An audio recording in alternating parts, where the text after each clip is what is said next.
সাথে hour voice সংবাদ মাধ্যম থেকে আজ আমরা আমাদের এই সংবাদ মাধ্যমে অল ইন্ডিয়া এসসি/এসটি রেলওয়ে এমপ্লয়ি অ্যাসোসিয়েশনের ইস্টার্ন এবং মেট্রো রেলের জোনাল পদাধিকারীদের পেয়েছি। তাদেরই থেকে মূল্যবান মতামত আমরা সংগ্রহ করার আগে তাদের পরিচয়পত্রটা সেরে নেওয়া জরুরি। আমাদের ভাইস প্রেসিডেন্ট আমাদের চ্যানেলে আপনাকে স্বাগত স্যার। আমার বাদিকে রয়েছেন Subrata Kumar Mondal, zonal president metro রেলের, এবং তারপরে রয়েছেন Kankan Kumar Gunuri, zonal assistant secretary eastern railway বিভাগের, এবং আমাদের সম্মুখে রয়েছেন Samir Kumar Das, zonal secretary eastern railway, এবং LK হেমব্রম মহাশয়, জোনাল প্রেসিডেন্ট ইস্টার্ন রেলওয়ে। আপনাদের সকলকে আমাদের নিউজ চ্যানেলে স্বাগত জানাই। আজকের যে মূল্যবান মতামত আপনাদের কাছ থেকে আমরা সংগ্রহ করব, তার মূল বিষয়টি হচ্ছে প্রাইভেটাইজেশন, যে নিজীকরণ এবং নিম্নীকরণ, এই ব্যাপারেই আপনাদের কাছ থেকে মতামত জানব। আমি প্রথমেই আসি আপনার কাছে স্যার। আপনার কাছ থেকে প্রথম আমার প্রশ্ন হচ্ছে, এই যে নিজীকরণ এবং নিম্নীকরণ বিষয়ে স্যার আপনার অর্গানাইজেশন কি কি মতামত বা পদক্ষেপ গ্রহণ করেছে, সেই বিষয়ে আপনার যদি মতামত জানতে পারি। আওয়ার ভয়েস চ্যানেলকে আমি অসংখ্য ধন্যবাদ জানাচ্ছি আমাকে এই সাক্ষাৎকারে অংশগ্রহণ করানোর জন্য, এবং এই বহুজন সমাজের যারা দীর্ঘদিন আন্দোলন করেছে সেই সমস্ত পুরোধা মনীষীদের আমি আমার প্রণাম জানাচ্ছি। তাদের মধ্যে জ্যোতিবা ফুলে, সাবিত্রীবাই ফুলে, রামস্বামী পেরিয়ার সাহেব, সাউজি মহারাজ, বাবা সাহেব ডক্টর B.R. আম্বেদকর, মহাপ্রাণ যোগেন্দ্রনাথ মণ্ডল, কাশিরামজি, বহেনজি মায়াবতী বর্তমানে, এবং পশ্চিমবঙ্গে বহুজন সমাজের আন্দোলনের পুরোধা সমীর কুমার দাস, সকলকে আমার অসীম শ্রদ্ধা জানিয়ে শুরু করছি। প্রথমে আমি যাব প্রাইভেটাইজেশন সম্বন্ধে, যে আজ যে পরিস্থিতি তৈরি হয়েছে সেটা আমাকে বলতে গেলে একটু পেছন দিকে আমাকে যেতে হবে। এই আন্দোলনের একটু পিছন দিকে আমাকে যেতে হবে। আর বর্তমানে যে সরকার আছে, যে যারা এর বিরুদ্ধে, তারা কি চাইছে সেটা আমি বলতে গেলে একটু পেছনে চলে যাব। সংরক্ষণ আজ নতুন কথা নয়। সংরক্ষণ যে কথাটা, কিরকম সংরক্ষণ? অলিখিত সংরক্ষণ, মনুস্মৃতি বা মনুশ্রুতির মাধ্যমে যে সংরক্ষণ উচ্চ বর্ণের মানুষরা ভোগ করে এসেছে, এবং যেভাবে 4 বর্ণের সৃষ্টি করা হয়েছিল 2000 বছর ধরে, যে নিপীড়ন নিম্ন বর্ণের শূদ্রদের ওপর করা হয়েছে, তারকে ঠিক করার জন্যে বা তাকে উল্লঙ্ঘন করার জন্যে বাবা সাহেব তার সারাটা জীবন লড়াই করে গেছেন। লড়াই করে যে সংরক্ষণ উনি আমাদের এই নিম্নবর্ণের মানুষদের, শূদ্র এবং অন্যান্য নিম্নবর্ণের মানুষদের দিয়েছেন, সেটা হচ্ছে সাংবিধানিক সংরক্ষণ। কিন্তু অলিখিত সংরক্ষণ এই 3টে বর্ণের মানুষরা দীর্ঘ বছর ধরে ভোগ করে আসছিল। আজ যে পরিস্থিতি তৈরি হয়েছে, বাবা সাহেব কেন এটা করেছিলেন? এই কারণে করেছিলেন যে যাতে এই নিম্ন বর্ণের যে শূদ্র সমাজ তৈরি করা হয়েছিল, তাদেরকে ভারতবর্ষের মূল স্রোতে, সমাজের মূল স্রোতে যদি না আমরা এনে তাদেরকে ফেলতে পারি, তাহলে ভারতবর্ষের কোনো উন্নতি হবে না। স্বাধীনতা পেলেও আমরা এক সমাজের থেকে, এক মানুষদের থেকে স্বাধীনতা পাচ্ছি, আর এক সমাজের মানুষদের কাছে আমরা পরাধীনতা গ্রহণ করছি। এই পরিস্থিতিতে বাবা সাহেব নিজে সংবিধান রচনার যে দায়িত্ব পেয়েছিলেন, সেই দায়িত্বটাকে উনি কার্যকরী করতে শূদ্রদের সংরক্ষণের আওতায় এনেছিলেন। যে তোমরা যদি অলিখিত সংরক্ষণ ভোগ করতে পারো, তাহলে এই শূদ্র সমাজকেও তোমাদের সংরক্ষণের আওতায় আনতে হবে। কি সংরক্ষণ? অর্থনৈতিক সংরক্ষণ, শিক্ষা সংরক্ষণ, আরো ছুতমার্গের যে ব্যাপারগুলো, সামাজিক যে সংরক্ষণ, এই সমস্ত সংরক্ষণের ভেতরে এই শূদ্র সমাজকে আনতে হবে। এবং তিনি সেটা করতে পেরেছিলেন সংবিধানের ভেতরে নানান ধারাতে। 5-6টা ধারা আছে, সেই নানান ধারার মধ্যে সেই সংরক্ষণগুলোকে পার্ট বাই পার্ট উনি লিখিতভাবে ভারতের সংবিধানের মধ্যে অন্তর্ভুক্ত করতে পেরেছিলেন। করার পরে এখন যে বর্তমান সরকার বা বর্তমান যে এই সংরক্ষণের মুখে তারা বলছে আমরা সংরক্ষণের পক্ষে, শূদ্রদের পক্ষে, নিম্ন সমাজের পক্ষে, নিম্ন সমাজকে আমরা উন্নতি করতে চাই, কিন্তু আসলে তারা ছলে বলে কৌশলে যে কোনো সংরক্ষণটাকে সম্পূর্ণভাবে উড়িয়ে দিতে চাইছে। সংরক্ষণের ফলে এই যে আমি কথা বলছি, আজকে কথা বলার স্বাধীনতা থেকে শুরু করে এই ভালো means central government, state means সব রাজ্য সরকার বসার যে সুবিধা, এটা কিন্তু আমরা সংরক্ষণের ফলে যে সুবিধা পেয়েছিলাম, বাবা সাহেব যে সুবিধা আমাদেরকে এনে দিয়েছিল তারই ফলস্বরূপ এগুলো পেয়েছিলাম। কিন্তু তারা কিন্তু তার পূর্ববর্তী পর্যায়ে আমরা কি ছিলাম? আমরা অচ্ছুত মার্গের মানুষ ছিলাম, এবং কেউ জেলে, কেউ ধোপা, কেউ মলমূত্র বইত, এই ধরনের কাজকর্মের মধ্যে তারা অন্তর্ভুক্ত ছিল। কিন্তু তাদেরকে মূল সমাজের ভেতরে মূল সংরক্ষণের ফলে আনবার প্রচেষ্টা বাবা সাহেব তার মধ্যেই সীমাবদ্ধ।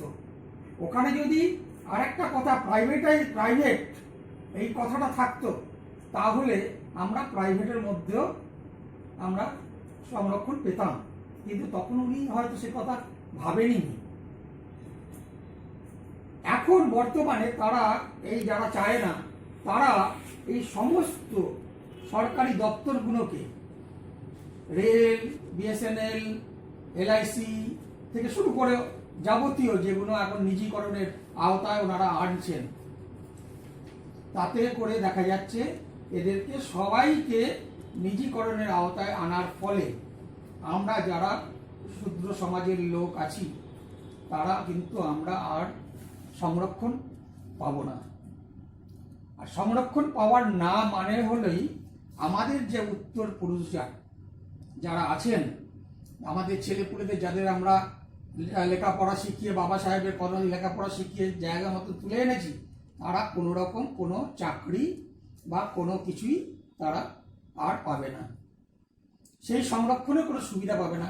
শিক্ষায়, স্কুল কলেজে ঢুকতে গেলে সংরক্ষণ পাবে না, চাকরিতে সংরক্ষণ পাবে না, প্রমোশনের সংরক্ষণ পাবে না, সামাজিক কোনো অনুষ্ঠান কোনো কিছুতে সংরক্ষণ পাবে।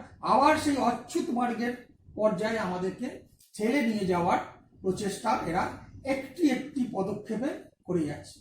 নিজিকরণটা হচ্ছে তারই একটা পদক্ষেপ, তারই একটা অঙ্গ। তো আজকে এই নিজিকরণ যেটা হচ্ছে, সেটা শুধুমাত্র ওই কলকারখানাগুলো বা ওই অর্গানাইজেশনগুলোকে বিক্রি করে দেওয়ার ব্যাপারটা চলছে না। আসল ব্যাপারটা বৃহৎ। এই বড় সমাজটাকে আবার সেই জায়গায় নিয়ে গিয়ে ফেলতে চাইছে, যেটা আমাদের শূদ্র সমাজের পক্ষে ভীষণভাবে ক্ষতিকারক হবে, এবং আগামী দিনে উত্তর পুরুষরা কোনো জায়গা পাবে না। আজ আমরা যদি এই নিয়ে কোনো আন্দোলন না করি, তাহলে আগামী প্রজন্ম আমাদেরকে দোষ দেবে যে তোমরা তো বাবা সাহেবের কৃত সংবিধানের সংরক্ষণ নিয়ে তোমরা সুযোগ সুবিধা ভোগ করেছো, চাকরি বাকরি পেয়েছো, আজ আমাদের জন্য তোমরা কি করেছো? সেই লড়াইটা আমাদের লড়তে হবে। নিজিকরণ শুধু বিক্রি করে দেওয়া নয়, আমাদের শূদ্র সমাজকে ঠেলে আবার সেই জঞ্জালে ফেলে দেওয়ার প্রচেষ্টা। সুতরাং আমাদের যারা আমরা এই বহুজন সমাজে যারা আমরা আছি, এবং বহুজন এবং মূল নিবাসী আমরা যারা এই লড়াইয়ে আছি, আমাদের প্রত্যেককে নিজিকরণটাকে ধরতে হবে, আবার শুদ্রীকরণ, আবার অস্পৃশ্যকরণ, আর এর বিরুদ্ধে আমাদের যে লড়াই হবে সেটা হতে হবে জান প্রাণ দিয়ে লড়িয়ে, এবং তার সঙ্গে সঙ্গে এই লড়াই যা আগে আমাদের ঘটেছিল, এই মহাপুরুষরা যারা করে গেছিলেন, এবং বর্তমানে যে লড়াই হবে তাতে আমাদের বাড়ির ঘরের ছেলে বউ বাচ্চা সবাইকে অন্তর্ভুক্ত করতে হবে।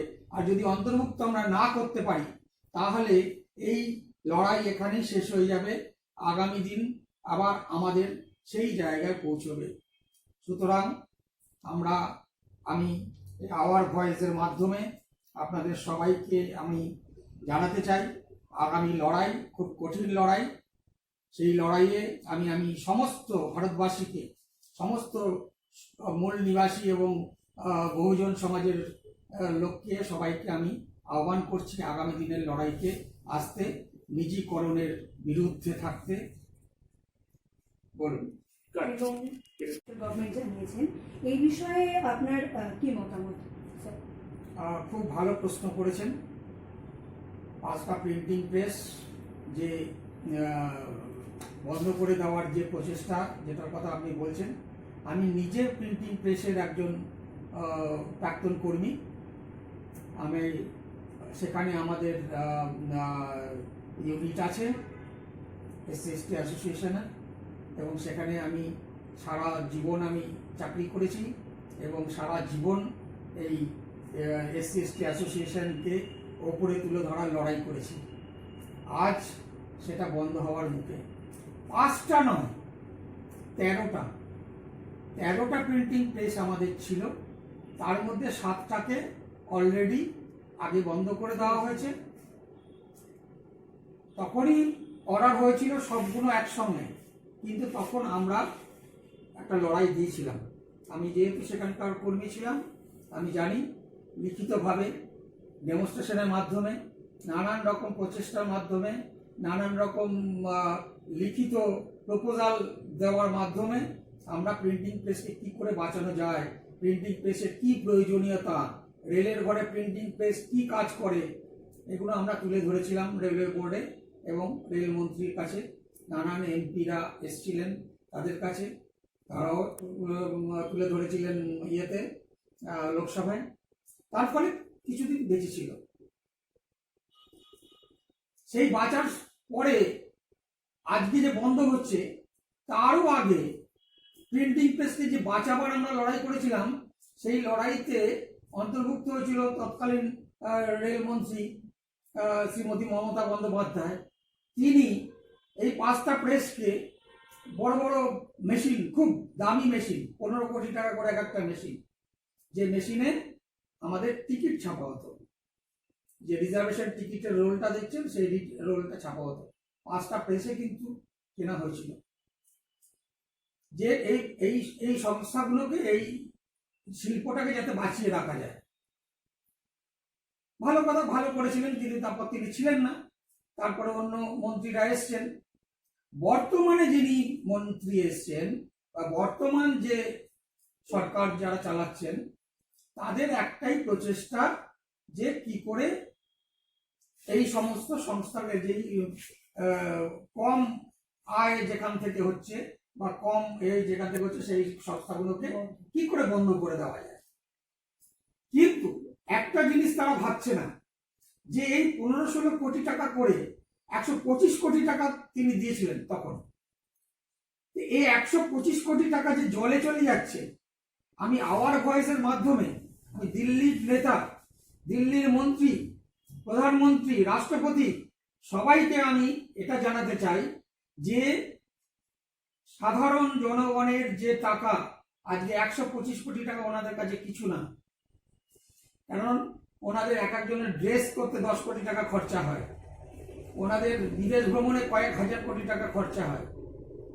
কিন্তু আমরা যারা সাধারণ মানুষ আছি, ওই অর্গানাইজেশনের সঙ্গে, ওই শিল্পর সঙ্গে যে সমস্ত ফ্যামিলিগুলো যুক্ত আছে, তাদের যে চোখের জল, তাদের যে ছেলে মেয়ের লেখাপড়া বন্ধ হয়ে যাবে, তাদের পরিবারের ছেলে মেয়েদের বিয়ে হবে না, ছেলেদের চাকরি হবে না, শিক্ষা হবে না, এই কথাটা কিন্তু তারা একদম ভাবছে না। অথচ 125 কোটি টাকা সরকার জনগণের টাকা দিয়েছিল এই প্রেসকে, এই প্রেসগুলোকে, কিন্তু তারা তার সঠিক মূল্যায়ন করলো না। ওই ওই টাকার যেটা খরচা হয়েছে তার সমপরিমাণ উৎপাদনও এখন পর্যন্ত হয়নি, তার 10% উৎপাদনও এখন পর্যন্ত হয়নি, কিন্তু মেশিনগুলোকে বিক্রি করে দেওয়া হবে বা ভেঙে চুলে বরবাদ করে দেওয়া হবে। আমাদের চোখের সামনে পুরাতন যত মেশিন ছিল ভেঙেছে, বিক্রি করে দিয়েছে, as is what is basis হয়েছে, অথবা ভেঙে নষ্ট করে দিয়েছে।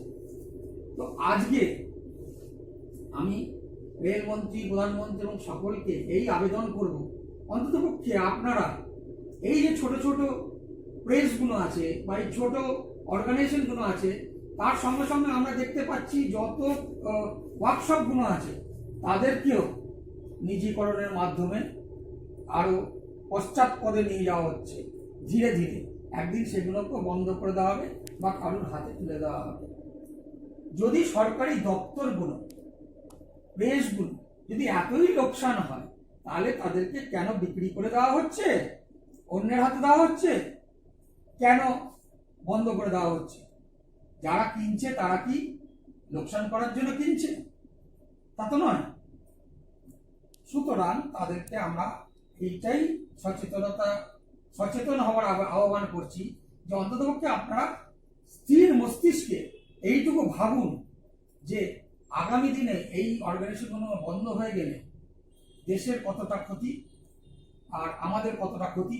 তার সঙ্গে সঙ্গে এখানে আমাদের তৈরি হতো ভ্যালুয়েবল মানি ভ্যালু আইটেমগুলো, যে কাগজটাকে মানি হিসেবে আমরা ব্যবহার করি রেলের মানি আর্ন করার জন্য, সেটাই কিন্তু এখন এখানে বর্তমানে বেশি হতো।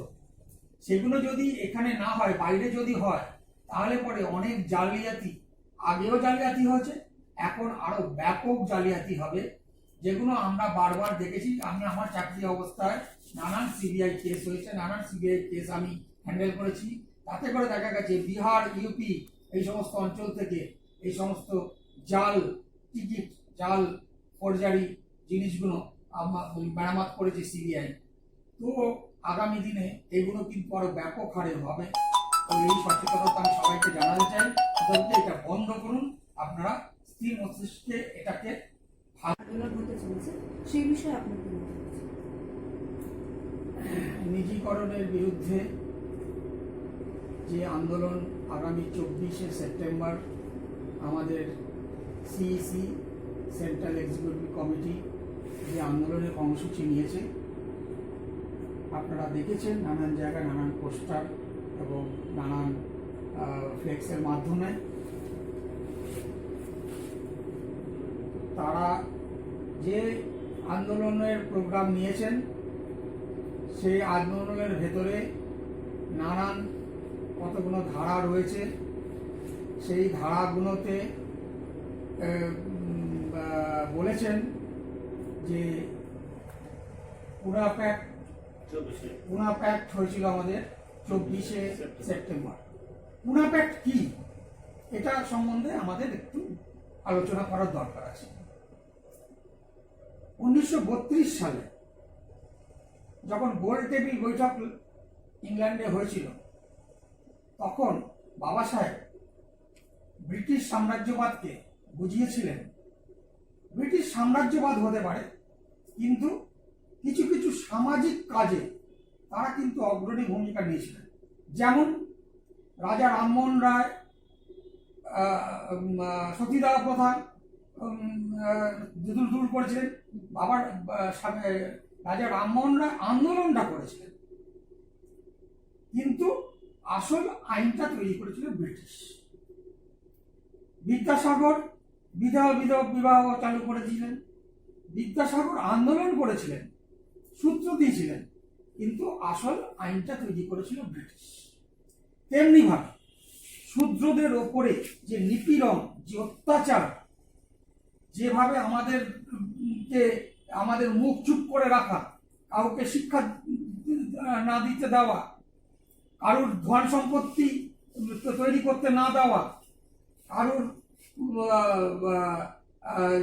বাড়ির ছেলে মেয়ে বউ তাদেরকে সুস্থভাবে মান সম্মান নিয়ে বেঁচে থাকতে না পারা, এই যে জিনিসগুলো দীর্ঘ বছরের পর বছর, শত শত বছর, হাজার বছর হয়েছিল, তার বিরুদ্ধে বাবা সাহেব নিজে জার্মানিতে গিয়ে, এখানে উনি পারেননি, ভারতবর্ষে ওনাকে কেউ সংস্কৃত শিক্ষিত করতে দেননি, পারেননি, বারণ ছিল। উনি জার্মানিতে গিয়ে সংস্কৃত বিদ্যা শিক্ষা করে বেদ উপনিষদ সমস্ত ঘেটে তার থেকে নানান রকম সূত্র তুলে তিনি ব্রিটিশ সাম্রাজ্যবাদকে বুঝিয়েছিলেন যে শূদ্রদের ওপরে কি নিদারুণ অন্যায় অত্যাচার। শূদ্ররা কি? তারাও তো মানুষ, রক্ত মাংসের মানুষ, তারা তো এছাড়া কিছু নয়। উচ্চ বর্ণের মানুষদের গায়ের রং হয়তো একটু সাদা, আমাদের গায়ের রং হয়তো একটু কালো, কিন্তু আমরা তো মানুষ, মানুষ ছাড়া তো কীট পতঙ্গ নই। কিন্তু উনি সেটা বোঝাতে পেরেছিলেন, যার ফলে 1932 সালে একটা আইন তৈরি করা হয়েছিল, যাতে করে যে ভারত আগামী দিনে যে স্বাধীন হবে, স্বাধীন হওয়ার পরে যে নির্বাচনগুলো হবে, সেই নির্বাচনগুলোতে কি করে এই শূদ্র সমাজ তাদের কথা, তাদের দাবি এগুলো তুলে ধরতে পারবে লোকসভাতে, রাজ্যসভাতে, যেখানে আইন প্রণয়ন করার ব্যবস্থা হবে। তিনি বলেছিলেন যে এই শূদ্র সমাজ কিন্তু যদি অন্য পার্টি প্রতিনিধি হয়ে যায়, সেই পার্টি কিন্তু ওকে শূদ্রদের কথা বলতে দেবে না। সেই পার্টি কিন্তু শুধু তার পার্টির কথাই বলবে, এবং যতগুলো পার্টি ছিল সেই তৎকালীন এবং বর্তমানেও আছে, তারা সবাই ব্রাহ্মণ্যবাদী চিন্তা ভাবনায় মগ্ন। এখনো পর্যন্ত আপনারা দেখতে পাবেন যে শূদ্র যে প্রতিনিধিরা যে সমস্ত পার্টিতে আছেন, তারা কিন্তু শূদ্রদের কোনো কথা না বিধানসভা, না রাজ্যসভা, না লোকসভা, না মিউনিসিপাল কোনো স্বায়ত্তশাসন করা কোনো সংস্থা, কোথাও তারা বলতে পারেন না। কেন বলতে পারেন না? ওই পার্টির বারণ আছে। যদি তুমি বলো, তাহলে তার পরের বার থেকে তোমাকে আর এই পদে নির্বাচিত করার জন্য তোমাকে আমরা টিকিট দেবো না। তারা শুধু নির্বাচিত হয়ে সুখ ভোগ করে, বাবা সাহেব কৃত যে সুখ ভোগটা করে, আমরা যারা শূদ্র সমাজ রয়েছি আমরা করে করে মার খাচ্ছি। উনি সেটা কি করেছিলেন? উনি বলেছিলেন যে শূদ্রদের দুটো ভোট হবে, একটা ভোটের মাধ্যমে শূদ্ররা শুধু শূদ্র প্রতিনিধি তৈরি করবে, আর একটা ভোটের মাধ্যমে শূদ্ররা জেনারেল নির্বাচনে অংশগ্রহণ করে সেখানে ভোট দিতে পারবে। ব্রিটিশ সাম্রাজ্যবাদী হলেও তারা কিন্তু বুদ্ধিধর্ত, তারা বুঝেছিলেন যে পৃথিবীতে যে কৃতদাস প্রথা আমরা তুলে দিতে চাইছি, যেটা আমেরিকা নানান জায়গাতে আমাদের কৃতদাস প্রথা সারা পৃথিবীতে আলোচিত হয়েছে, নিন্দনীয় হয়েছে, সেখানে ভারতবর্ষে এই শূদ্র সমাজের ওপরে যে অত্যাচার চলছে, এটাও সেই কৃতদাস প্রথা এক অঙ্গ ছাড়া আর কিছু না। সুতরাং তারা মেনে নিয়েছিলেন এবং আইন পাশ হয়ে গেছিল 1932 সালে। তার বিরুদ্ধে ব্রাহ্মণ্যবাদী সমাজরা গর্জে উঠল। আমরা জানি যত রাজারা রাজত্ব করে গেছে, তাদের সঙ্গে ব্রাহ্মণ্যবাদীদের মাধ্যমে রাজারা রাজত্ব করেছে। ব্রাহ্মণ্যবাদীদেরকে তারা চুটিয়ে রাজত্ব করেনি, একমাত্র সম্রাট অশোক ছাড়া। যাই হোক, তো তখন গান্ধীজি পুনা জেলে ছিলেন। তখন গান্ধীজি ওখানে আমরণ অনশন শুরু করলেন যে এর বিরুদ্ধে, এটা আমি মানতে পারছি না, এর বিরুদ্ধে আমি আমরণ অনশন। ঠিক সেই মুহূর্তে গান্ধীজি যখন আমরণ অনশনে বসলেন, ব্রাহ্মণ্যবাদীরা আমাদের সমাজের লোকদের খেপিয়ে তুললেন যে দেখো, আজকে যদি গান্ধীজি মরে যায়, তাহলে কিন্তু এই তোমরা শূদ্ররা কিন্তু খুব বিপদে পড়ে যাবে। তোমাদেরকে মেরে কেটে তছনছ করে দেওয়া হবে, একটা রায়ট তৈরি হয়ে যাবে। সুতরাং তোমরা বাবা সাহেবকে বোঝাও যে অন্ততপক্ষে এই জিনিসটা যেন মেনে নেয়, তুলে নেয়, উইথড্র করে নেয়। বাবা সাহেবের উপরে প্রচন্ড প্রেশার, আমি বলতে গেলে অনেক বেশি লেন্দি হয়ে যাবে, সেই জন্য আমি ছোট করেই বলছি। বাবা সাহেবের উপরে প্রচন্ড প্রেশার হয়েছিল, আমাদের সমাজের লোকেরা দিয়েছিল, ব্রাহ্মণ্যবাদীরা দিয়েছিল, অন্যান্য যত রাজনৈতিক দল তারা দিয়েছিল। তার ফলে বাবা সাহেবের নিজের শরীর খারাপ হয়ে গেছিল। হ্যাঁ, তো তাকে তিনি তারপরে নিজেই গান্ধীজির কাছে যান ওনাতে, যে বলুন তাহলে এটা আমরা কিভাবে পাব। তখন সেখানে চুক্তি হয়েছিল যে সংরক্ষণ হবে। কি সংরক্ষণ? এমএলএ, এমপি, মিউনিসিপ্যালিটি, অন্যান্য সমস্ত রাজ্যসভা, লোকসভা, সমস্ত জায়গায় আমাদের শূদ্র সমাজের লোককে, মূল নিবাসী সমাজের লোককে সংরক্ষণ দেওয়া হবে এবং একটা পার্সেন্টেজ তৈরি করা হবে। সেই পার্সেন্টেজের মাধ্যমে লোক সংখ্যার মাধ্যমে করা হবে, জনসংখ্যার মাধ্যমে। কিন্তু বর্তমানে যে জনসংখ্যা আমাদের আছে তাতে আমাদের প্রাপ্ত সিট আরো বেশি হয়, কিন্তু সেটা এখনো আমরা পাচ্ছি না। এটাও আমাদের 24 তারিখের আন্দোলনের মধ্যে একটা ধারাতে আছে, যাতে করে আমাদের ওইটা আরো বাড়ানো হয়। এবং আরেকটা হয়েছিল যে সংবিধানের ভেতরে আমাদের সামাজিক, অর্থনৈতিক, শিক্ষাগত, অন্যান্য সমস্ত সংরক্ষণগুলোকে দেওয়া হবে। তো এই যে আমাদের যে এই সংরক্ষণটা, এটা পুনা প্যাক্টেরই একটা অঙ্গ, আর পুনা প্যাক্টের মধ্যে ওইটা ছিল মূল অঙ্গ। এমপি, এমএলএ এগুলো ছিল মূল অঙ্গ। তো এই পুনা প্যাক্টের মাধ্যমে আমাদের সেই সময় এটাকে সংরক্ষণটাকে আনা হয়। সেই সুবাদে আমরা 24 তারিখে আমরা ঠিক করেছি যে 24শে সেপ্টেম্বর যেহেতু পুনা প্যাক্ট হয়েছিল, তাহলে পুনা প্যাক্টের মাধ্যমে তোমরা আমাদের সংরক্ষণ দাও। আইনসভার মাধ্যমে বা বিচার ব্যবস্থার মাধ্যমে আমাদের এই সংরক্ষণ কাট আপ করা বা তুলে নেওয়া, এর বিরুদ্ধে আমাদের এই আন্দোলন মূল নিবাসী এবং শূদ্র সমাজের যে অর্গানাইজেশন ভারতবর্ষে বর্তমানে এটাই সব থেকে বড় organization, all India SC/ST railway employees association, তারা যে আন্দোলনের কথা তুলেছে, এটা গর্ব করে বলার মতন যে আগামী দিনে এই আন্দোলন আরো ছড়িয়ে পড়বে। এবং আমরা আশা করব আমাদের যারা মূল নিবাসী এবং শূদ্র সমাজের লোক আছে তারা এই আন্দোলনে সবাই আসুন। যারা নেতৃত্বে আছেন তার মধ্যে আমাদের কলকাতা থেকে মিস্টার সমীর দাস মহাশয় আছেন। হ্যাঁ, তো সবাইকে আমরা আহ্বান করব যে সমস্ত মানুষ যেন এই আন্দোলনে জয়েন করে এবং আগামী দিনে একটি সফল করে।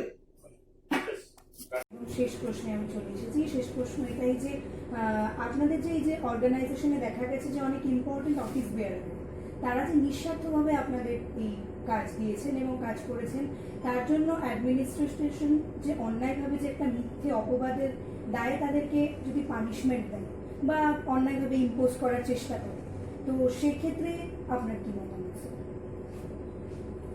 এটাও খুব ভালো প্রশ্ন। আমরা দীর্ঘদিন এই SC/ST অ্যাসোসিয়েশনের সঙ্গে যুক্ত। এই ব্যাপারে বলতে গেলে আমি একটু আগে গিয়ে আবার বলবো। বর্তমান যে যারা আছেন এখন পদাধিকারী, তাদের কিছু কিছু মানুষদের ওপরে, কিছু কিছু নেতাদের ওপরে, নেতৃবৃন্দের ওপরে এই চাপটা আসছে এবং কিছু কিছু ঘটনা ঘটেছে, সেটা আমি পরে আসছি। এই অ্যাসোসিয়েশন করতে গিয়ে, এই আন্দোলন করতে গিয়ে এই ধরনের যে প্রশাসনিক যে দমন পীড়ন, এটা আজ না, বহুদিন থেকে চলে আসছে। তার বিরুদ্ধে আমরা লড়ছি। বর্তমানে যারা আছেন তারাও আগেও লড়েছেন, এখনো লড়ছেন। তার ভুক্তভোগী আমি একজন নিজে। আমিও রেল কর্মী ছিলাম। কিছুদিন হলো আমি অবসর গ্রহণ করেছি। আমি ওই আন্দোলন করতে গিয়ে অনেক এই ধরনের যে চার্জশিট, সাসপেনশন, নানান রকম চাপ, কাজের ক্ষেত্রে চাপ, এগুলো আমার ওপরেও হয়েছে এবং তার ফলে আমার ওপরে সিবিআই কেস হয়েছে, ভিজিলেন্স কেস, সেন্ট্রাল ভিজিলেন্স হয়েছে, লোকাল ভিজিলেন্স হয়েছে। তাছাড়াও অ্যাডমিনিস্ট্রেশনের তরফ থেকে নানান রকম চিঠি চাপাটির মাধ্যমে, নোটের মাধ্যমে আমাকে দমন পীড়নে, যাতে আমি বেশি না কিছু করি তার প্রচেষ্টা হয়েছে। সেই সময় আমি জোনাল নেতৃত্বদের আমরা সমর্থন পেয়েছিলাম এবং তার ফলে সেই সমস্ত গুণকে জোনাল নেতৃত্বের সহযোগিতায় নিজস্ব আমার যে সমস্ত মূল নিবাসী ভাইরা রয়েছে, যে সমস্ত আমার মেম্বাররা রয়েছে, তাদের আন্দোলনের ফলে তারা সেগুলো থেকে আমরা মুক্তি পেয়েছি। কিছু কিছু ক্ষেত্রে পানিশমেন্ট হয়েছে, কিছু কিছু ক্ষেত্রে সেই পানিশমেন্টকে আমরা আবার রিভিউ করেছি, রিভিউ করে আবার কিছু কমানো হয়েছে। এইভাবে করে করে আমাদেরকে করানো হয়েছে এবং আমার গ্রুপ বির যে একটা প্রমোশন ছিল, সেই গ্রুপ বির প্রমোশনটাও আমাকে নিতে দেয়নি এরা, এইভাবে আমাকে দমন পীড়ন করে। বর্তমানে আমরা দেখতে পাচ্ছি যে জোনাল নেতৃত্বের ওপরে, আমাদের ইস্টার্ন রেলের হোক বা মেট্রো রেলের হোক, জোনাল নেতৃত্বের ওপরে নানান রকম এই ধরনের চাপ আসছে, এই ধরনের দমন পীড়ন আসছে। তাদের ওপরে অন্যায়ভাবে ইম্পোজ করা হচ্ছে কিছু কিছু শাস্তি। এগুলো কোনো মতেই আমরা মেনে নিতে পারি না, প্রথম কথা। দ্বিতীয় কথা, যদি ব্রাঞ্চ বা ডিভিশনের ওপরে কোনো আক্রমণ আসে, জোন যেমন তার বুকটা আগে পেতে দেয় বা রক্ষা করার জন্যে দুহাত দিয়ে তাদেরকে রক্ষা করে, তেমনিভাবে আমার মনে হয় জোনগুলোর উপরে যদি আক্রমণ আসে, তাহলে সেন্ট্রাল যে নেতৃত্ব আছে তাদের কিন্তু এগিয়ে গিয়ে এই সমস্ত নেতাদেরকে রক্ষা করা উচিত।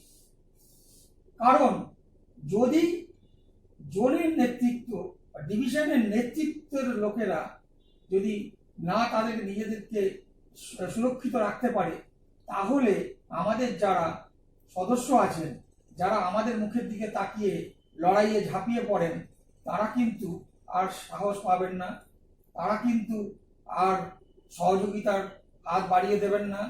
তাহলে ভবিষ্যতে কি হবে? এই অর্গানাইজেশনটা ধীরে ধীরে নিস্তেজ হয়ে যাবে, যেটা প্রশাসন চায়। কিন্তু আমরা প্রশাসন চাইলেই তো আমরা প্রশাসনকে হতে দেব না। সুতরাং জোনাল নেতৃত্বের উপর যদি কোনো আক্রমণ আসে, আমাদের সব থেকে আগে উচিত যে সেন্ট্রাল নেতৃত্ব যারা আছেন তারা সমস্ত কিছু ভুলে, সমস্ত বাদ বিসংবাদ সমস্ত কিছু ভুলে সেই নেতাকে সাপোর্ট করা এবং তাকে সেইখান থেকে উদ্ধার করা। সেই জন্য আমি আশা করব আগামী দিনে সেন্ট্রাল নেতৃত্ব, এই জোনাল নেতৃত্বে যাদের উপর এই ধরনের আক্রমণ আসছে, সমস্ত ভারতবর্ষে তাদেরকে রক্ষা করার জন্য দুহাত বাড়িয়ে তারা, যেমন আমাদের সমস্ত মেম্বাররা তাদের দেওয়া যে অর্থ আমরা দুহাত ভরে আমরা সেন্ট্রালকে দিয়ে দিচ্ছি, ডিভিশনগুলো জোনকে দিয়ে দিচ্ছে, সবাইকে আমরা এইভাবে আমরা একটা মালার মতন আমরা কাজ করছি। তো সেটা যদি সঠিকভাবে হয়, আমরা সবাই খুশি হব। আগামী দিনে কিন্তু এই অর্গানাইজেশনটা বেঁচে থাকবে এবং সদস্যরা সবাই সুরক্ষিত থাকবে, নেতারাও সুরক্ষিত থাকবে, এই বলে আমাদের এই রেলওয়ে অল ইন্ডিয়া এসসি/এসটিকে অনেক অনেক মূল্যবান তথ্য দিয়ে সাহায্য করবার জন্য এবং আমাদের আওয়ার ভয়েস চ্যানেলে আপনার পক্ষ থেকে আপনার কাছে অনেক অনেক ধন্যবাদ স্যার। আপনার যথেষ্ট সময় নষ্ট করে হলেও আপনি আজকে আমাদের এই মূল্যবান মতামত দিয়ে বাধিত করেছেন। অনেক ধন্যবাদ। আমার তরফ থেকে আওয়ার ভয়েসকে অসংখ্য ধন্যবাদ। যাচ্ছে। আমাদের সম্মুখে যে উপস্থিত ছিলেন জোনাল সেক্রেটারি ইস্টার্ন রেলওয়ে বিভাগের সমীর কুমার স্যারকে আমাদের অনেক অনেক ধন্যবাদ স্যার আপনাকে আমাদের এই চ্যানেলে উপস্থিত থাকার জন্য এবং ধন্যবাদ। আপনাদের আমার এই চ্যানেলে আপনাকে স্বাগত জানাই। আপনার কাছে কিছু মূল্যবান মতামত আমরা জানতে চাইব এবং আপনাকে আমাদের এই সংবাদ মাধ্যম থেকে যে প্রশ্ন সেটা হলো এই 24 সেপ্টেম্বর 1932-তে ডক্টর বি আর আম্বেদকর যে পুনা প্যাক্ট এবং তাতে যে তার স্বাক্ষর এবং এই বিষয়ে all India SC railway employees association একই তারিখে যে সারা ভারতে একটা আন্দোলন করেছেন এবং বা সংগঠিত করতে চাইছিলেন, এই ব্যাপারে আপনার কি চিন্তা ভাবনা এবং এই বাংলা তথা সারা ভারতের জন্য আপনার কি বার্তা থাকবে স্যার? देखिए, आपने बहुत अच्छा क्वेश्चन रेज किया है।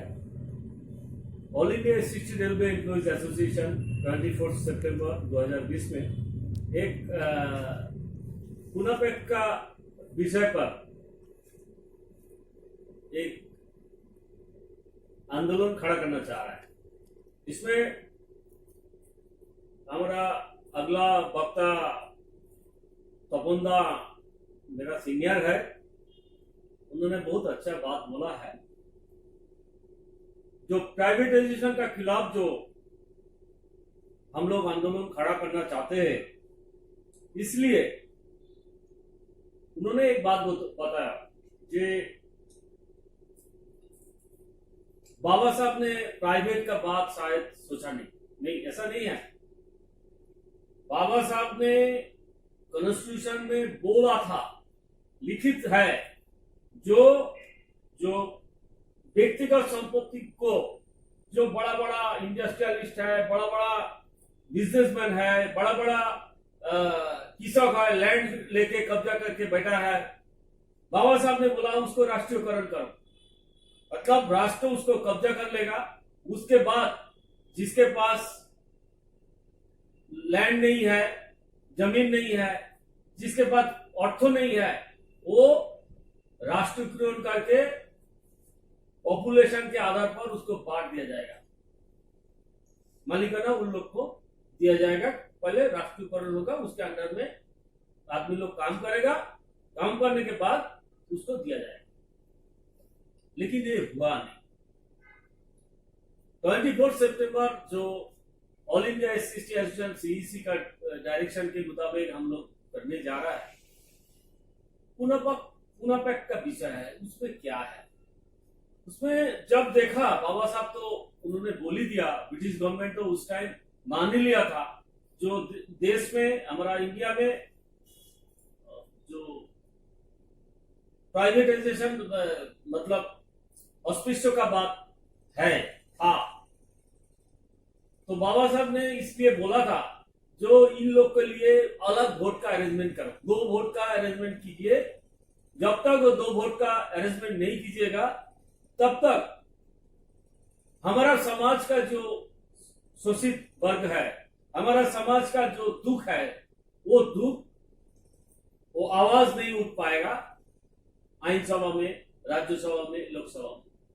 इसलिए उन्होंने बोला था 2 वोट का अधिकार हमारा समाज का आदमी को देना चाहिए, जिसमें 1 वोट हमारा समाज का आदमी को चुन के वो लोग देगा और दूसरा जनरल कैंडिडेट जो खड़ा होगा उसको देगा।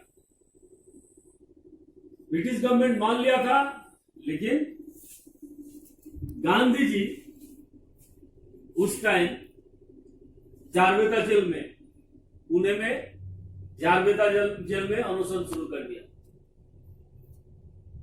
उसके मुताबिक पुना पैक्ट करना पड़ा बाबा साहब को। उसमें बहुत पेशार हुआ था, जो तबंदा बोला एकदम सही बात, और हमारा समाज का आदमी ये सब पेशा किया है। वो लोग बाहर से किया, अंदर से हमारा समाज का आदमी बाबा साहब को इतना पेशा किया जो बाबा साहब बद्ध हुआ है जो पुना पैक्ट में सही करने के लिए।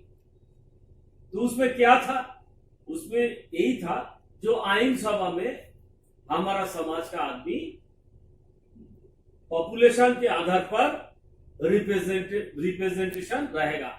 मतलब रिप्रेजेंटेटिव भेजने के लिए प्रतिनिधित्व जनसंख्या का आधार पर हमारा समाज का आदमी रहेगा, ऊपर से नीचे तक, माने गांव तक, माने विलेज जो है ग्राम पंचायत से लेके ऊपर में लोकसभा तक। लेकिन उसमें 20 साल का आवाज उठाया था बाबा साहब, 20 साल के लिए इसका रिप्रेजेंटेटिव रहना चाहिए, 20 साल के बाद इसका ये होगा,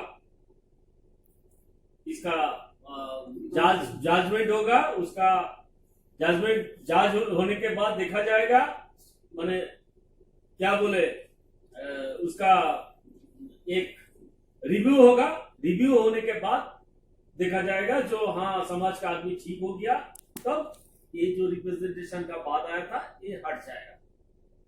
लेकिन गांधी जी और उसका टीम कभी सुना नहीं, जो 20 साल का नहीं 5 साल दे दीजिए। बहुत लड़ाई करने के बाद बाबा साहब ने उसको 10 साल किया। इसलिए हर 10 साल में पूना पैक्ट में, पूना पैक्ट का आधार पर इसका रिव्यू होता है, रिव्यू होने के बाद पार्लियामेंट में पास हो जा रहा है। अभी तक हमारा छुआछूत देश में मौजूद है, अभी तक हमारा समाज का सही प्रतिनिधित्व नहीं है। जिसमें तपोंदा बोला था, सही बात बोला, जो हमारा पॉपुलेशन बढ़ गया, पॉपुलेशन के आधार पर जब करने के लिए बोला है पूना पैक्ट में, तो पूना पैक्ट पूरा तरह लागू करने के लिए इसलिए बोल रहा है, उसमें पूना पैक्ट में जो परसेंटेज के आधार पर होना चाहिए वो परसेंटेज अभी कम है। और दूसरी बात है जो रिजर्वेशन का बात है, रिजर्वेशन कॉन्स्टिट्यूशन में दिया हुआ है 15(4) में, कॉन्स्टिट्यूशन का धारा 15(4) में, और प्रमोशन में रिजर्वेशन 64 में दिया गया। तो बाबा साहब ने लिख के किया। तो देखिए बात यह है,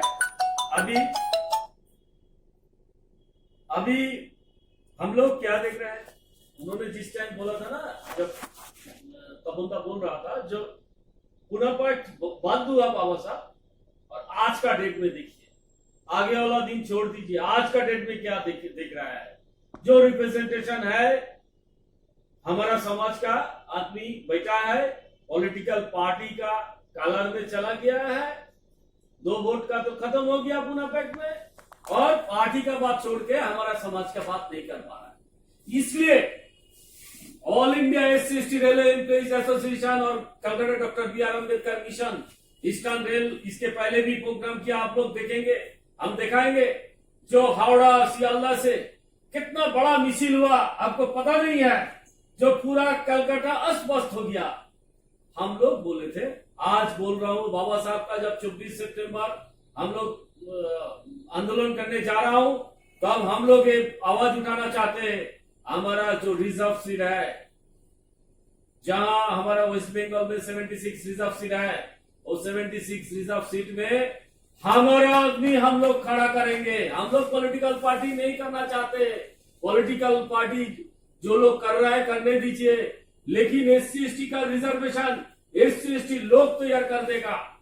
76 पोस्ट जो विधानसभा में हमारा सीट है, जैसा लोकसभा में सीट है, reserve seat, reserve candidate, reserve लोग डिसीजन लेगा, कोई पॉलिटिकल पार्टी डिसीजन नहीं लेगा।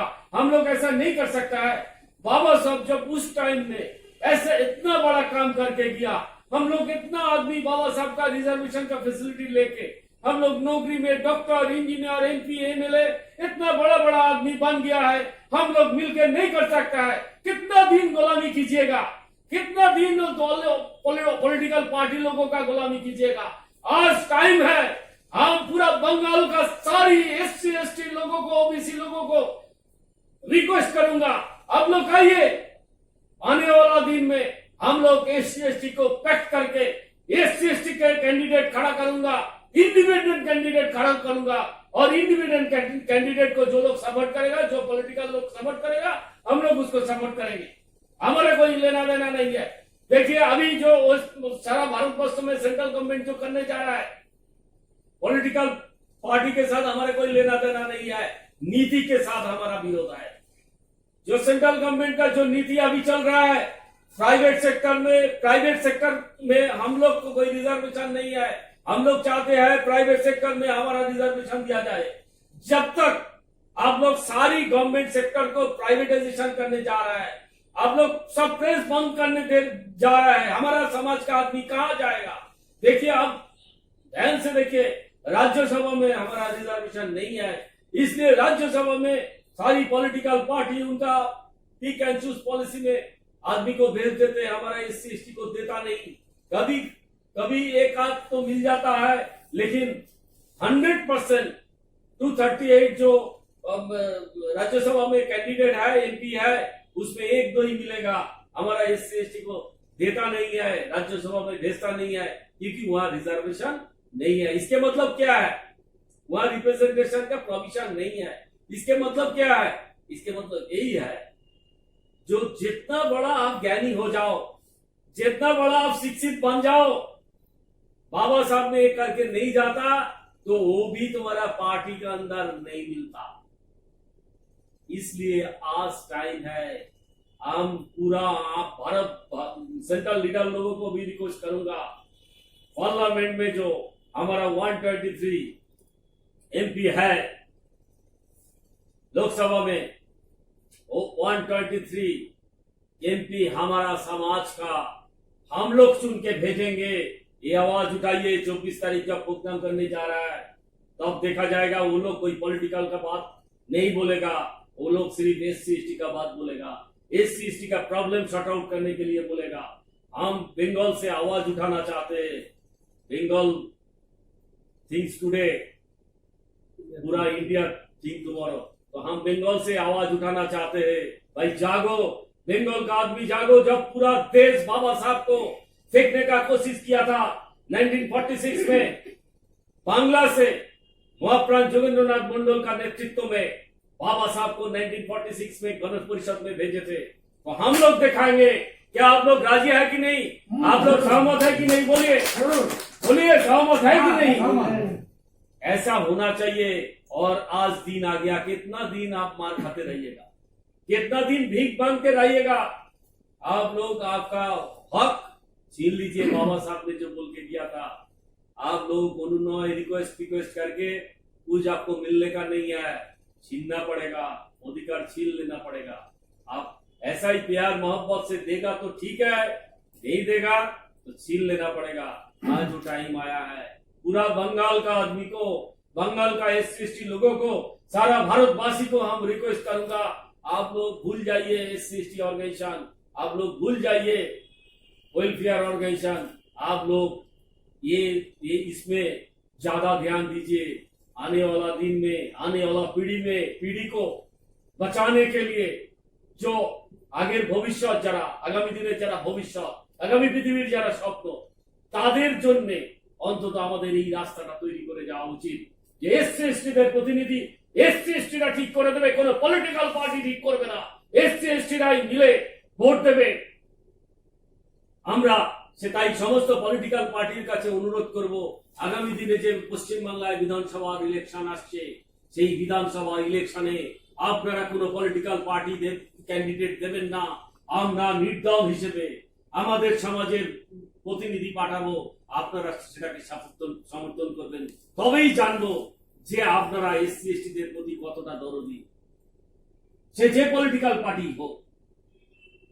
আমার বক্তব্য এই প্রশ্নে অন্তত এইটুকু বলবো, 24 তারিখ রাস্তায় নেবে সমস্ত ডিভিশন, ওয়ার্কশপ, ইউনিট, আমার ইস্টার্ন রেলে, আমাদের ইস্টার্ন জোনের হেড অফিসে প্রোগ্রাম হবে এবং আমরা নোটিশও দিয়ে দিয়েছি, লালবাজারকে জানিয়ে দিয়েছি, সমস্ত থানাকে জানিয়ে দিয়েছি, এয়ার স্ট্রিট থানা থেকে শুরু করে সমস্ত থানাকে এবং প্রশাসনকে জানিয়ে দিয়েছি। পিয়ারলি প্লেসের গেটে আমাদের 1:30টা থেকে ধর্ণা প্রদর্শন হবে এবং আমরা সেদিন 3টের সময়, 2:30 থেকে 3টের সময় জিএম এর কাছে টাইম চেয়েছি, আমরা মেমোরান্ডাম দেব, সেখানে ডিসকাশন হবে। আমরা এটা বরদাস্ত করি না। সরকার যে আসে যায়, আমাদের কিছু দেখার দরকার নেই। জেনারেল সিটে কে দাঁড়াবে না দাঁড়াবে, কোন পার্টি জিতবে, কোন পার্টি হারবে, আমাদের কোনো দেখার দরকার নেই।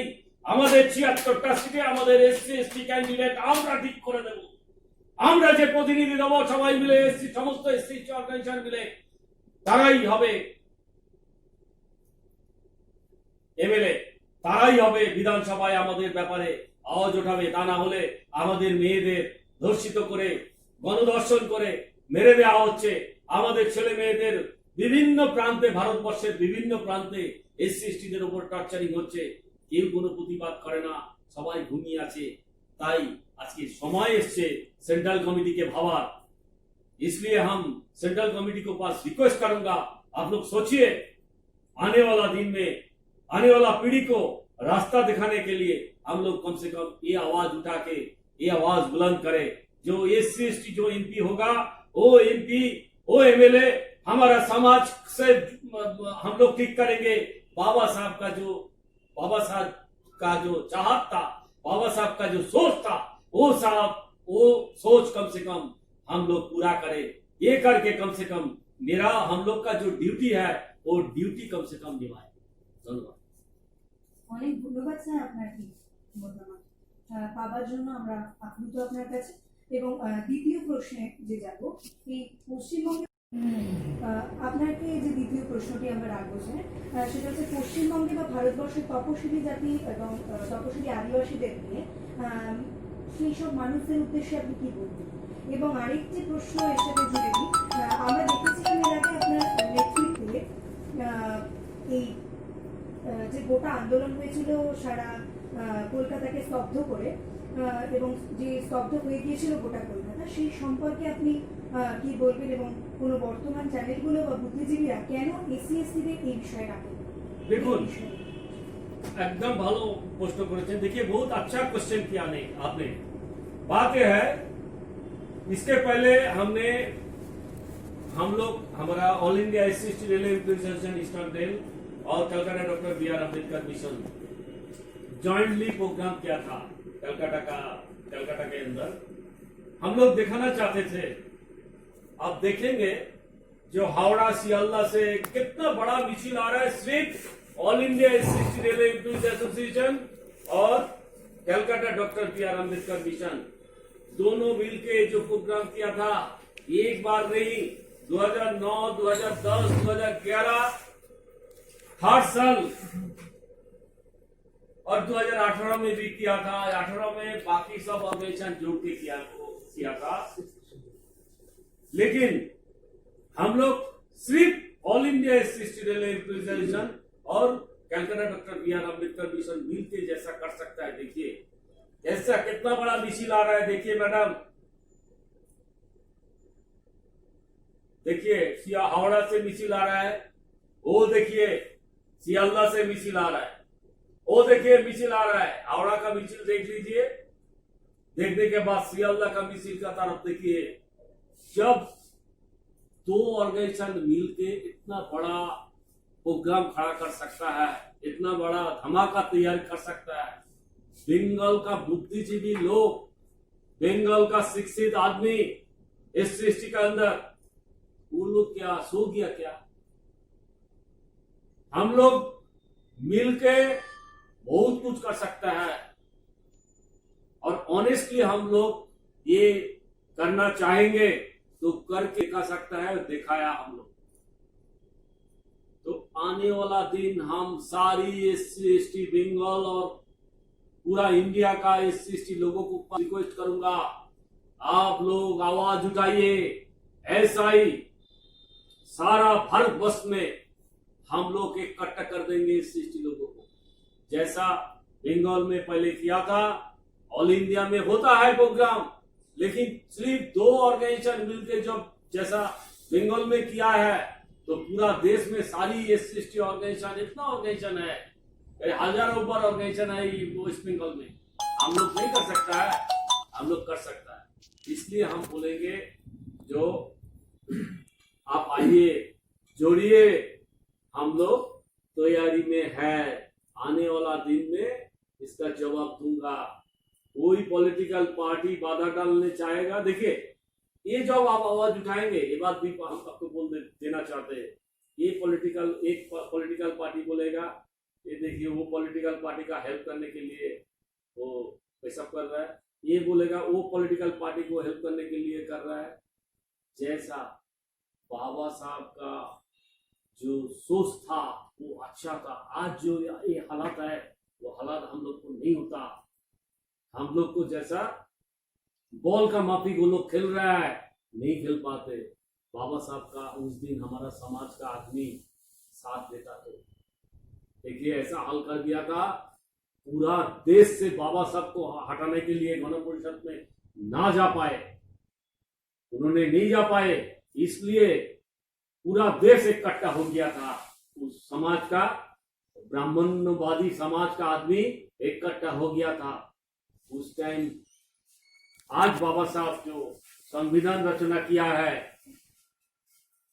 आज बाबा साहब गण परिषद में नहीं जा पाते।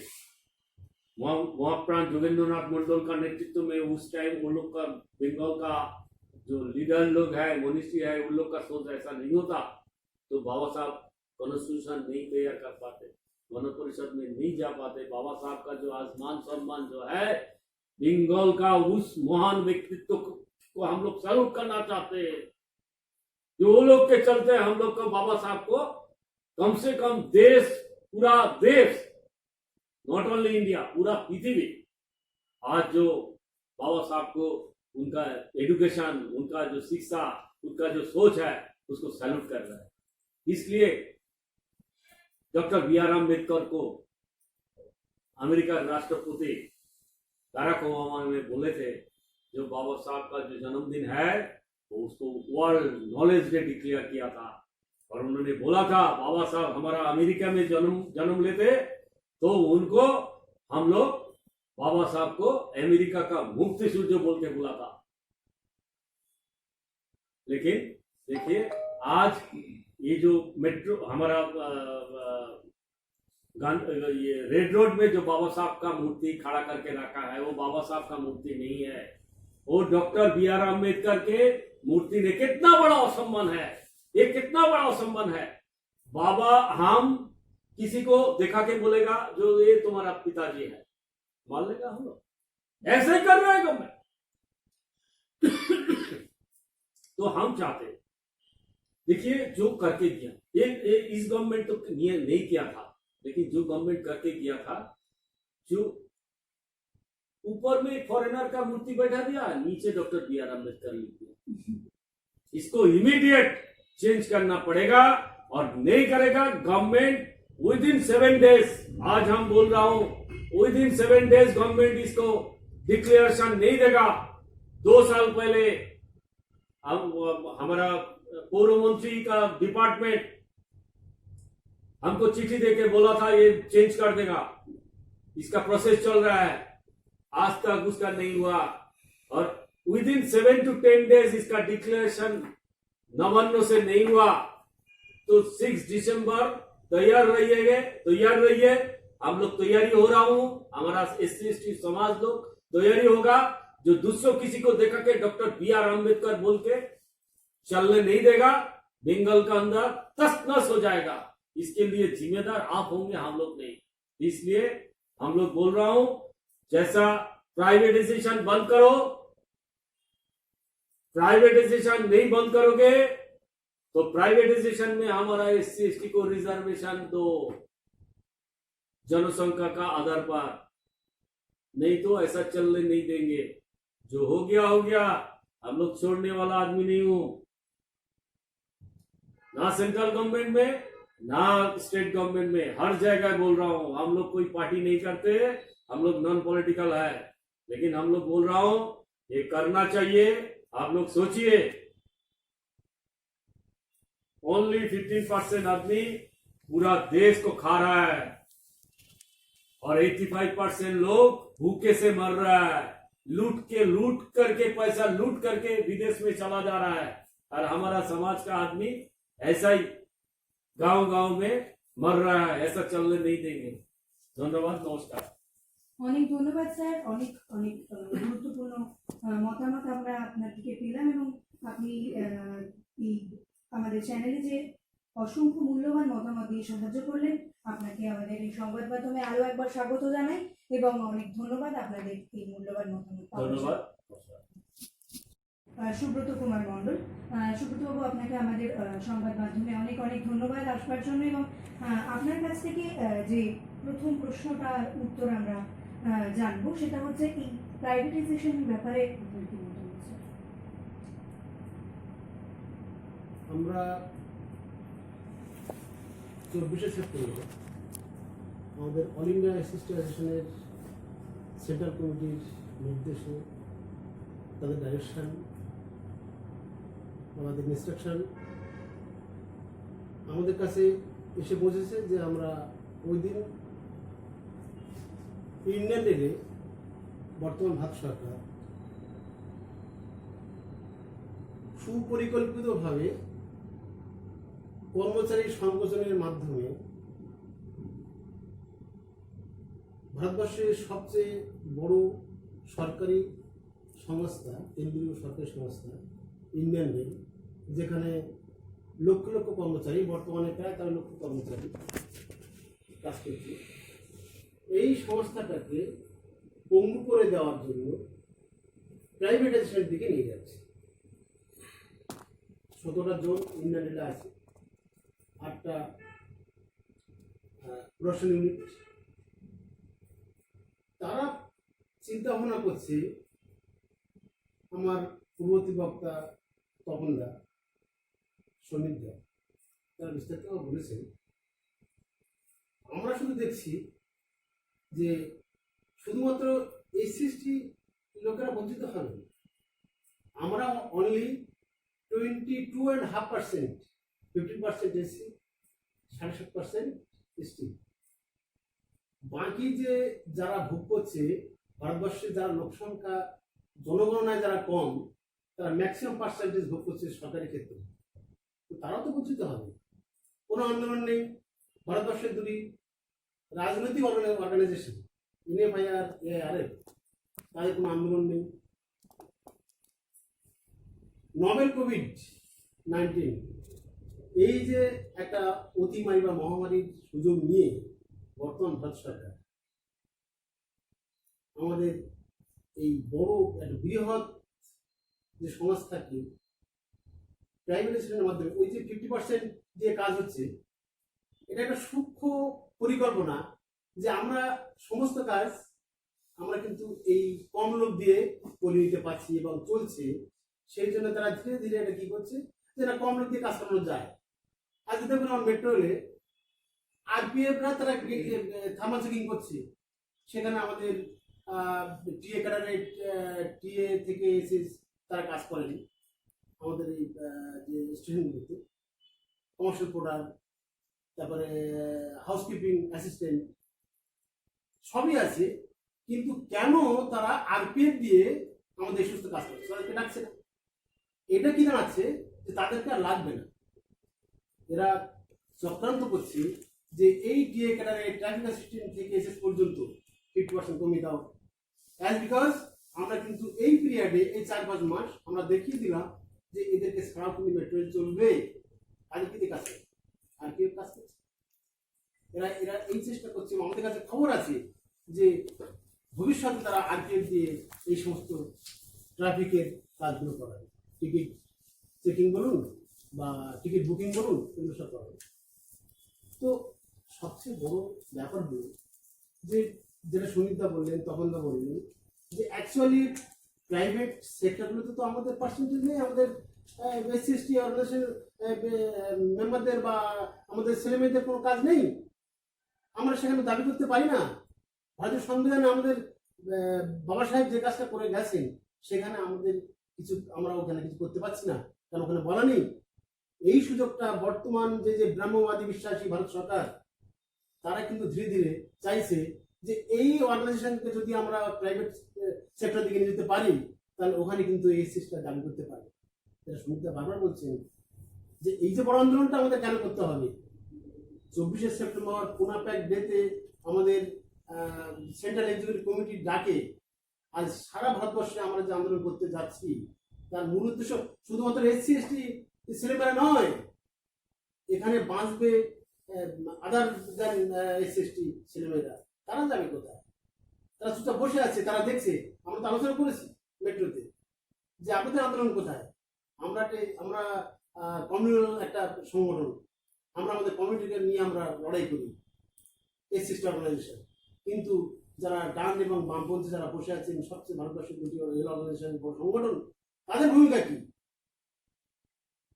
রঘু ভাই কি করছেন, বা এর তিনি আছেন, তিনি কি করছেন, শিবকুমার মিশ্র, তারা কোনো কিছু আন্দোলন করছেন না। তো আমাদের সবচেয়ে বড় যে অবলম্বন, যে আন্দোলন আমরা করতে যাচ্ছি, এর উপরে কিন্তু শুধুমাত্র এসসি এসটি কর্মচারীরা নয়, আমাদের ডাকে এদেরকেও আসতে হবে, কারণ এদের পিছনে কিন্তু কেউ নেই। তাই আগামী 24শে সেপ্টেম্বর, যেটা সমিতা বললেন, তপনদা বললেন, যে সবচেয়ে বড় আন্দোলন যদি না করা যায়, ভারতবর্ষে ইন্ডিয়ান রেলের ভবিষ্যৎ, কর্মচারীদের ভবিষ্যৎ কি হবে, সেটা কিন্তু গভীর অনিশ্চয়তার মধ্যে ডুবে যাবে। যদি আমাদের আন্দোলনকে দানা মারতে না পারি, ওরা কিন্তু দেখবে যে এটা আন্দোলন কর্মচারী নেই, এর পিছনে হারিয়ে দাও, 50% কমিয়ে দাও। অলরেডি আমাদের এর মধ্যে বিশেষ করে বলেছেন যে আমাদের কর্মচারীর সংখ্যা 8 লাখ 9 লাখে নামিয়ে নিয়ে আসবেন। এগুলো অত্যন্ত দুর্ভাগ্যের বিষয় যে আমরা একটা ভারতবর্ষের সরকারকে তৈরি করেছি, তাদের কি গভর্নমেন্ট সেক্টর তারা কি করে, ন্যাশনালাইজ করে, প্রাইভেটাইজ করে না। ইন্দিরা গান্ধী ব্যাংক ন্যাশনালাইজ করেছিলেন, তার জন্য সবাই তাকে এখন ধন্যবাদ করেন। আর এই গভর্নমেন্ট উল্টো পথে হাঁটছে, তারা চাইছে যে আমাদের ব্রাহ্মণ্যবাদ আমরা প্রাইভেট করে দেবো সব, এখানে আমাদের ছেলেমেয়েরা কাজ করবে, এসসি এসটি ছেলেমেয়েরা কাজ করবে না, শূদ্রদের ছেলেমেয়েরা কাজ করবে না। এরা এই ব্রাহ্মণ্যবাদে বিশ্বাসী, এই যে ভারতবর্ষের বর্তমান চিন্তা গভর্নমেন্ট আছে যারা সরকারে, তাদের এই চিন্তা ভাবনা।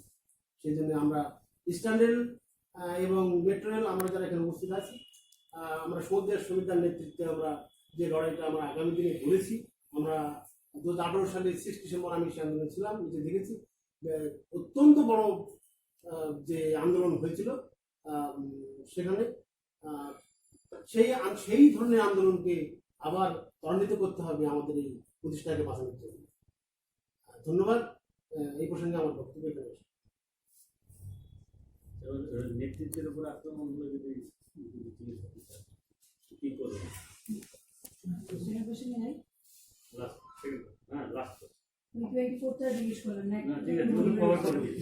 মানে নেতৃত্বের বিষয়ে যদি কোনো আক্রমণ আসে, তাহলে সেক্ষেত্রে আপনাদের অর্গানাইজেশন কি পদক্ষেপ নেবে বা আপনার কি মতামত এই বিষয়ে?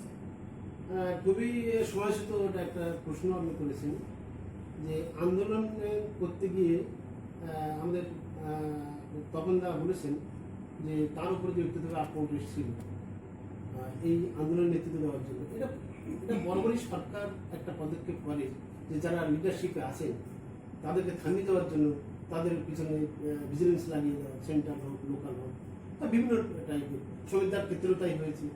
তো আমাদের বক্তব্য, আমরা মেট্রো রেলের ছোট ছোট অর্গানাইজেশন, সেখানেও আমরা দেখেছি আমাদের বিশাল চাপ। এখানে সমিতাদের আমাদের অনেক মেম্বার আছে, সেখানে করতে গেলে চিন্তা করতে হবে, অনেক বড় সমর্থন সেখানে আছে। যেহেতু আমাদের ওখানে আমরা 600-700 মেম্বার, তো আমরা ওখানে দেখেছি, যেমন আমি যখন আন্দোলন করছি বা আমাদের সিপিও যে অন্যায়গুলো করছেন তার বিরুদ্ধে পুলিশ করার জন্য আমরা রেলবোর্ডে আমরা চিঠি পাঠিয়েছি, সেখান থেকে তার কাছে খবর তাকে সরানো যায়নি। তিনি কি বললেন, তিনি আমাকে চেষ্টা করবেন ইন্টেনশন। যাই হোক, সেখানে আমাদের মেম্বারশিপ কম থাকার জন্য সেখানে তারা সেইভাবে করতে পারেনি, পুলিশ করতে পারেনি। আমি সেইভাবে আমার অর্গানাইজেশনকে বলেছি যে এগুলোকে নিয়ে পদক্ষেপ করা দরকার।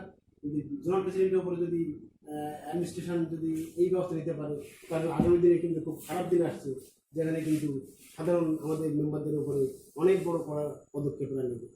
তো আমরা যেটা দেখছি যে এই যে আন্দোলন করার জন্য তপনদা, সমিতদা বা আমার উপরে এই যে ছোটখাটো যে ব্যাপারগুলো, অনেক বড় ব্যাপারগুলো যেগুলো আসছে, যেটা সন্তানদের উপরে আরো বড় আক্রমণ, যেহেতু ওনারা অনেক বড় বেশি আন্দোলন আরো সংগঠিত করেন সারা রাজ্যব্যাপী বা দেশব্যাপী, তো সেক্ষেত্রে তাদের উপরে আরো বেশি আক্রমণ হয়েছে, এটা সবাই জানে, এবং সেগুলো এখনো পর্যন্ত মিনিমাইজ করা যায়নি।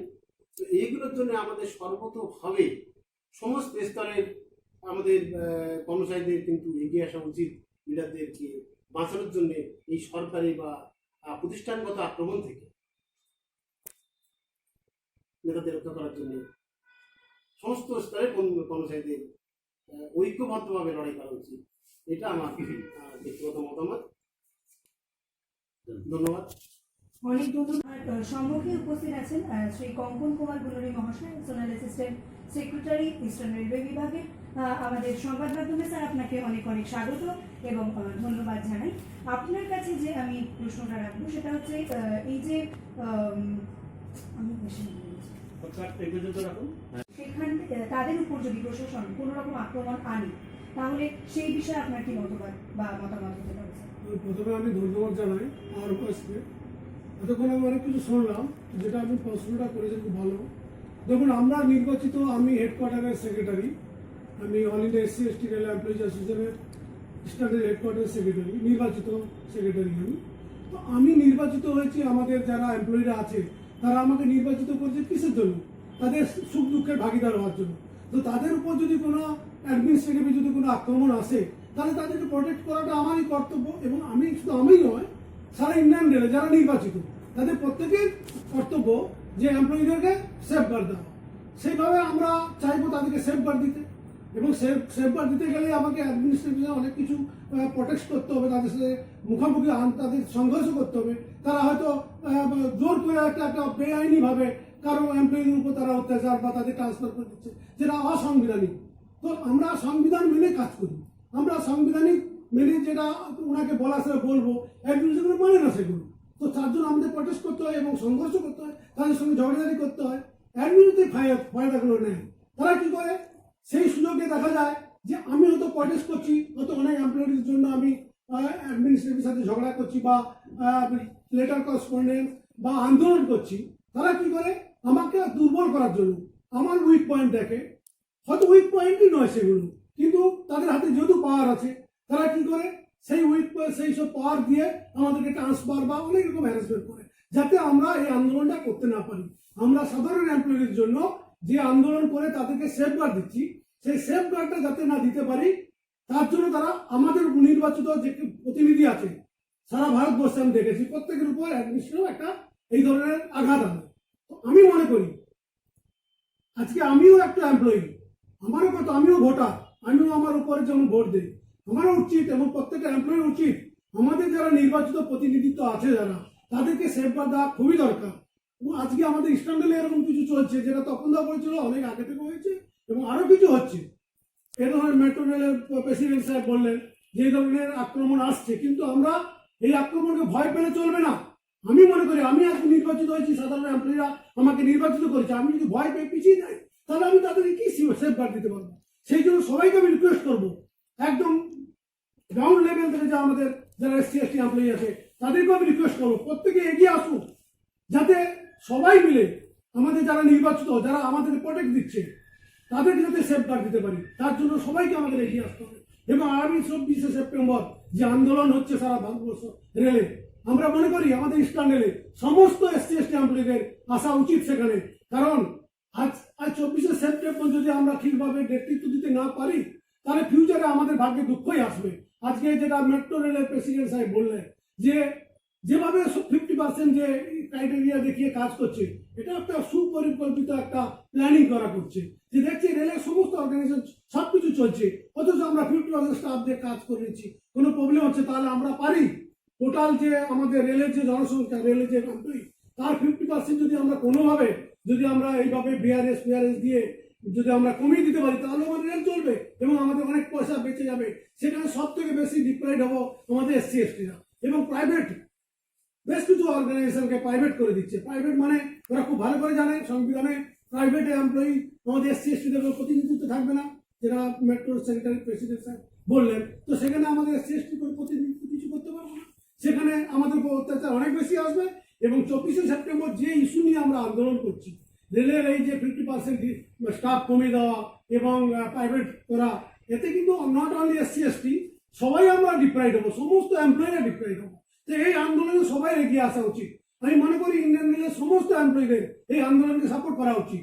আমি সবাইকে রিকোয়েস্ট করবো ইন্ডিয়ান রেলের সমস্ত এমপ্লয়িরা এই আন্দোলনে সাপোর্ট করুক, কারণ তাদেরও মধ্যে আঘাতটা আসবে।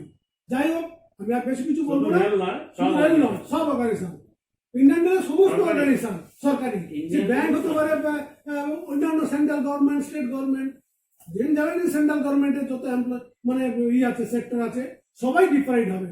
সবাইকে আমি বলবো এই রেলের যে 24শে সেপ্টেম্বর যে আন্দোলনটা হচ্ছে প্রত্যেকের এগিয়ে আসা উচিত। এই বার্তা আমি আপনাদেরকে রিকোয়েস্ট করব, আপনারা জনসমক্ষে সবাই মধ্যে ছড়িয়ে দিন, তারা জানুক যে তারাও ডিপ্রাইড হতে যাচ্ছে এই রেলের যে ডিসিশন। এই বলে আমি আমার বক্তব্য শেষ করছি। অনেক ধন্যবাদ স্যার আপনার মূল্যবান। लास्ट से আমাদের মধ্যে আরও একজন উপস্থিত আছেন, তিনি হলেন mister LP. Himron, zonal president eastern railway. আমাদের সংবাদ মাধ্যমে আপনাকে অনেক অনেক ধন্যবাদ স্যার। এই যে 24শে সেপ্টেম্বর সারা ভারতব্যাপী যে একটা আন্দোলন হচ্ছে এবং সেই আন্দোলনের ব্যাপারে যদি আপনি কিছু বলেন এবং সেই আন্দোলনের বিষয়ে আপনি কি মতামত রাখবেন? হ্যাঁ, ঠিক আছে, ভালোই প্রশ্ন তুলেছেন। আমাদের 24শে সেপ্টেম্বর এই প্রোগ্রাম আমাদের হচ্ছে, এই ধর্ণা প্রদর্শনে আমরা যাতে সকলে আজকে আমাদের যতগুলো এসসি ইউনিয়ন আছে এবং সমস্ত জোনাল লেভেল, ডিভিশন লেভেল এবং ব্রাঞ্চ লেভেল সমস্ত লোকদের কাছে আমার অনুরোধ যে সকলেই যেন এই যোগদান, এই ধর্ণা প্রদর্শনে আমাদের যোগদান করে। তাই এই বলে আমি আমার ছোট্ট বক্তব্য শেষ করি। অনেক অনেক ধন্যবাদ স্যার।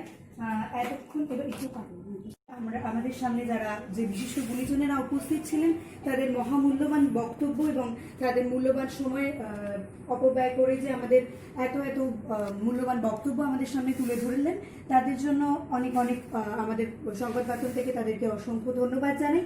এবং এই সমস্ত বক্তব্য তাদের একান্ত ব্যক্তিগত এবং একান্তভাবেই নিজস্ব মতামত, এই প্রসঙ্গে আমাদের চ্যানেল কোনোভাবেই দায় নেবে না তার।